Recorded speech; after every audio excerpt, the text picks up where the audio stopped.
امام عاشور زعلان من جمهور الاهلي، وكهربا بيقول لك النادي الاهلي محتاجني فنيا داخل الملعب وخارج الملعب. وفقا يا حبايب قلب خوخه لسيف زاهر منذ قليل ان امام عاشور زعلان من جمهور النادي الاهلي علشان خاطر جمهور النادي الاهلي هاجمه بالازمه الاخيره. معرفش احنا اللي قلنا للتليفون يعني تقفل تليفونك، فصلنا تليفونك شحن، وقال لك ان هو مش عاوز يتحمل نتيجه اي حاجه. يعني الدوري لما يروح جمهور النادي الاهلي ما يقولش ان الدوري راح بسبب امام عاشور، افريقيا تروح فيقول لك اصل احنا بسبب امام عاشور. هو كل اللي بيفكر فيه دلوقتي ان العقوبه تنتهي وينزل الملعب وياكل النجيله ويصالح جمهور النادي الاهلي، ان جمهور النادي الاهلي مالوش عزيز ولا غالي. والله العظيم احنا مالناش عزيز ولا غالي. ويقول لك نحبك لما تلتزم وتبقى في الملعب وتجيب اجوان وحركات وتبقى لعيب 100 جمهور الاهلي يشيلك فوق دماغه، تتعوج ومش عارف ايه، وما جمهور الاهلي يطلع يقلب عليك في ثانيه. هو فعلا ده جمهور النادي الاهلي. هتتظبط، هتبقى صاحبي وحبيبي وكفاءه، هتتعوج قطر 6 الا تلت، احنا دماغنا تعبانه. واللي يقول لك اصل الاهلي انتهى من غير امام عاشور، انت عارف تكملتها، مش محتاجه اقولها لك. الفكره بالنسبه لي مش ان انا طالعه بهاجم امام عاشور، والله العظيم الحركه اللي عملها امام مش حركه ناس محترفه، فلتني منه. امام عاشور بعشقه على مستوى كلاعب كوره، لا امام عاشور مختلف عن اي لاعب خالص. امام عاشور امكانياته عاليه ولا خلاف عليها ولا نقاش فيها ولا جدال فيها، ولكن انا ماليش دعوه بالفنيات لو انت هتتعوج او هتتكبر او هتشوفها على النادي الاهلي، لان زي ما قلت لك انت من الاول داخل واحنا شايلين منك يا امام، وانت عارف انت عملت ايه، فاوريدي جمهور الاهلي شايل منك. الحركه اللي حصلت واللي انت تقفل تليفونك وما تروحش تكبيره،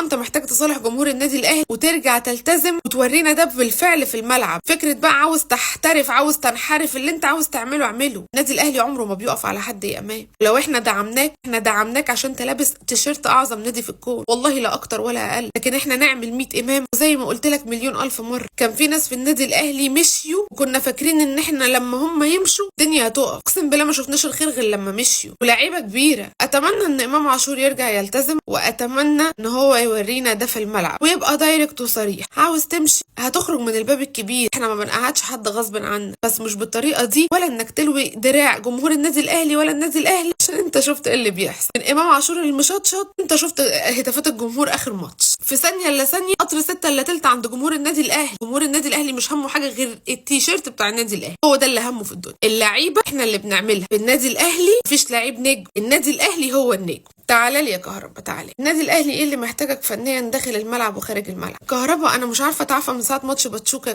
كهربا انا لحد دلوقتي بحلم باحلام، والله العظيم اقسم بالله انت فاكرني بهزر، بس لحد دلوقتي انا مش عارفه اتعافى، مش عارفه انسى، مش شايفه في دماغي غير لقطه وسام ابو علي وهو قاعد على الدكه وبيعيط لما كولر طلعه عشان ينزل. يا لهوي يا كهربا، فعلا محتاجك فعلا.